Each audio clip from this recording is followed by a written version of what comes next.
I'd be interested to see how, this, do you resonate with that Christian atheism is, like you said, kind of this trying to save the father, like you said, from the belly of the whale in a way?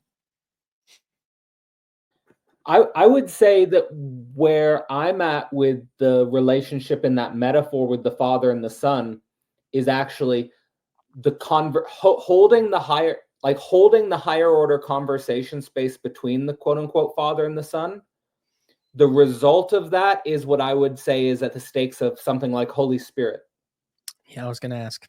Like maybe like that's sort of like, and then the Holy Spirit is basically like the different social layer or the different spiritual layer that our society needs in what I think is objectively a kind of institutional, social, political nightmare, or a political economic nightmare, or like there's something deeply rotten about our political economic system and the social institutional landscape, which is kind of why I responded to your video with the Zoomers and the generational decay. And a lot of that was about, like, I think I forget his name, so forgive me for that, but there was one person in your dialogue who was sort of saying that like Gen X and the millennials were like living on like the after fumes of the institutions, and now the Zoomers have like the leftover scraps, or like it's like the end of the line, like this type of idea.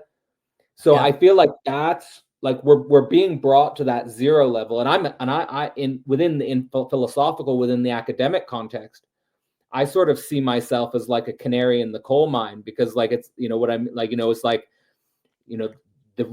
I saw it, like I was on the inside of it, like I went through the whole system. Yep. And it really is dying. Like it's and I had the sense of that when I was in my undergrad. Like in my undergrad, I had the sense, like talking to older professors while I was in my undergrad, I had the intuition, this isn't gonna last. And then the interesting thing was, I was at University of Toronto around the whole Jordan Peterson phenomenon. So like I was in that sort of, and seeing Peterson break from the university, and seeing sort of that kind of meta tension between the university and Peterson, and now doing the online academy thing, and well, I am doing an online academy thing, and sort of like there's something weird happening with the institutional social fabric structure. So kind of like that father-son conversation is like, yeah, maybe we need a different spiritual, maybe call it Holy Spirit type level. But yeah, I mean, to me, it's about another thing that I think, and then I'll throw it back to you for the Christian atheism conversation. It's like, on the one hand, I see the results of Peterson's work leading towards things like Paul VanderKlay's This Little Corner phenomenon. And of course, I follow that, and I really follow what Paul VanderKlay is doing and what he's thinking, because he's another sort of sounding board that I appreciate, in the same like sort of level of someone like Alex O'Connor, as holding these tensions between Christianity and atheism. And so then there's the theological dimension there, obviously, that's related to like building online communities. Yep. But then the other side of it, the atheist side of it, to me, would be the political dimension. Yeah. So like there's the theological dimension and there's the political dimension. And then the question is, what is the relationship between the theological and the political dimension? And I don't think we have good answers for that. Like, I know, of course, someone like Peterson is very much openly supporting Trump and is behind that whole phenomenon. But I think that there's something about the relationship between theology and politics that our culture is trying to work out. And I think that's at least the portal that we need to approach. Well, what it makes me think of is, I don't know if you're familiar with James. Is it James? No, not James Taylor. Charles Taylor, A Secular Age.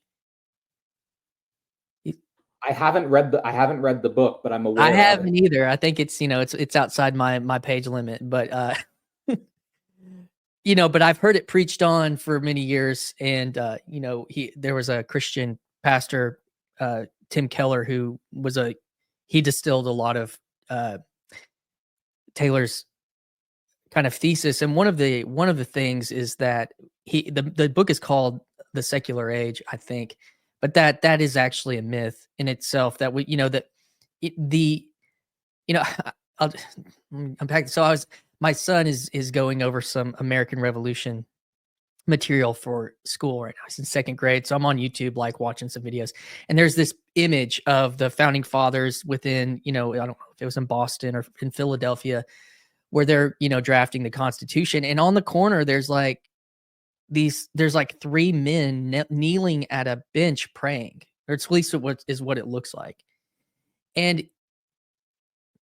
and the big atheist argument was always, well, Jefferson was a deist, and these guys weren't really Christians. Like this, there's this huge, like, that we were living in an idea that these things are somehow like we were talking about earlier, like when atheism and Christianity were talking, that these things are nigh the two shall pass. Like, and to we are running out that is how things are. And I think, the philosopher, and the theologian talking is kind of, I even heard Peterson talking to Ben Shapiro at the beginning of the year, and Shapiro was kind of like, the age of political discussion is ending, was actually his point. He said, like, it's devolving into something more akin to philosophy and spiritual, and you can see that with, even Vivek Ramaswamy, he's our age, and his thing was about truth. His thing was about God is real, like, as the number one part of his platform. And these lines, and he's Hindu. And I know you have other thoughts about, pluralism and meta Christian, or, the kind of the meta stuff. That's another conversation. But I think these things still point to something.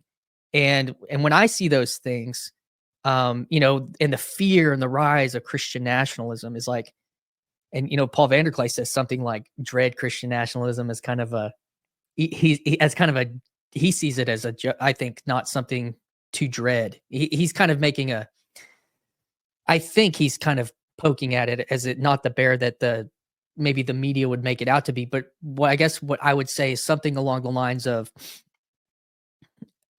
if you're going to pretend like there isn't a Christian element to our nation, that it's going to come out in a really angry way, because and so you're kind of creating your own worst nightmare whenever you are continually denying that there is a Christian fundament, obviously, to the West, the cut flower, Tom Holland, Peterson, all of it, but like that is that's going to be the result, as opposed to maybe what we're trying to exemplify as just even just conversation, like, and what, that remind, what Ark is, Peterson and his thing with Ark is trying to do. And I know some of the critiques of liberalism that I've also encountered with people, and even I think I read it in which I want to point people to, your case for Christian atheism on your Substack philosophy portal, your Substack. I got about halfway through.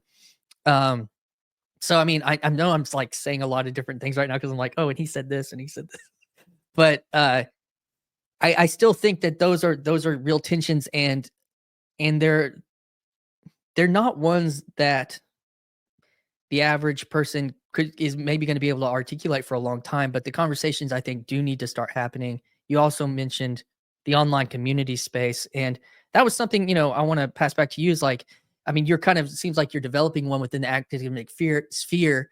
And I've seen, I don't know his name, but he runs the channel Voicecraft. I Tim mentioned, Adlin. I mentioned Brendan Graham Dempsey and Vervaeke and stuff. Like, where do you kind of see yourself? Like, there's these scenes, like Brendan Graham Dempsey, whenever he played in our corner for a while, and we had this whole like thing. Like, do you see yourself in a scene, in an online? Do you see yourself as part of an online community, or do you see yourself as trying to make one? Like, I guess I'm kind of curious about that. Yeah, I think for me, it's hard for me to situate myself in like a deeper sense. Like, I've always felt kind of a bit like a homeless nomad, a little bit. But if I was to situate myself sort of intellectually speaking, I'm definitely following that line that that I mentioned before that stems from Žižek and Rollins. So like I see like Žižek as kind of like my go-to philosophical base and foundation.